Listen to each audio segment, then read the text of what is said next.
지름이 대략 30m 정도 되어 보이는 고원에 올라섰다. 한때는 평탄했을 듯한, 자연스럽다고 하기엔 너무 평탄한 이 고원은 지금은 헤아릴 수 없는 무한한 시간 동안 운석이 표면에 구덩이를 파놓은 것처럼 보였다. 이곳에는 사람 키의 2배 정도 되어 보이는 반짝이는 피라미드 같은 구조물이 서 있었다.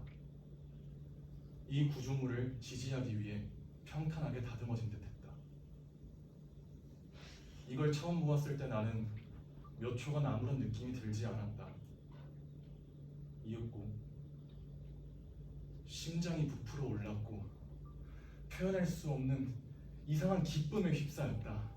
나는 달을 사랑했고 아리스타르쿠스와 에라토스테네스가 말하던 덩굴 있기만이 이 달에 사는 유일한 생명체가 아니라는 사실을 깨달았다. 최초의 탐사자가 오랫동안 불신했던 그 꿈들이 현실이 되었다. 그리고 나는 그것을 발견한 첫 번째 사람이었다. 이곳에 수백만 년이나 늦게 도착했다는 사실은 아무런 문제가 되지 않았다. 이곳에 오게 된 것만으로도 충분했다.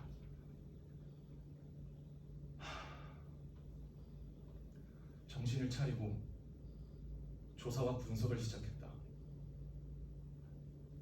이거는 건물일까? 사당일까?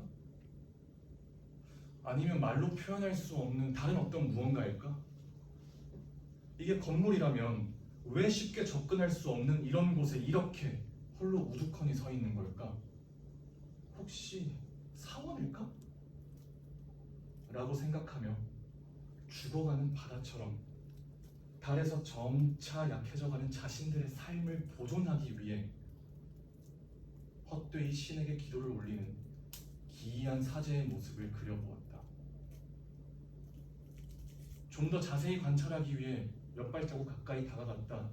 하지만 이내 조심해야겠다는 생각이 들어 더 이상 가까이 접근하는 것은 그만두었다.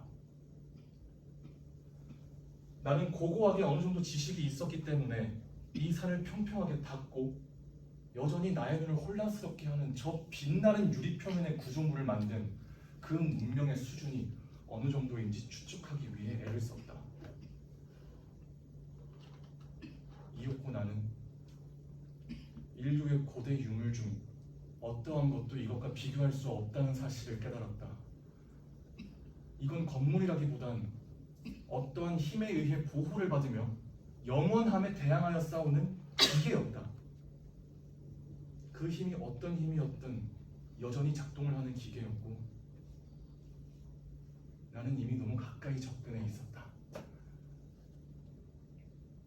이게 만약 진짜 기계라면 이 피라미드는 우리 인식의 지평을 훨씬 넘어서는 기술, 아마도 초물리학에 속하는 기술을 보유한 그들의 작품이었을 것이다.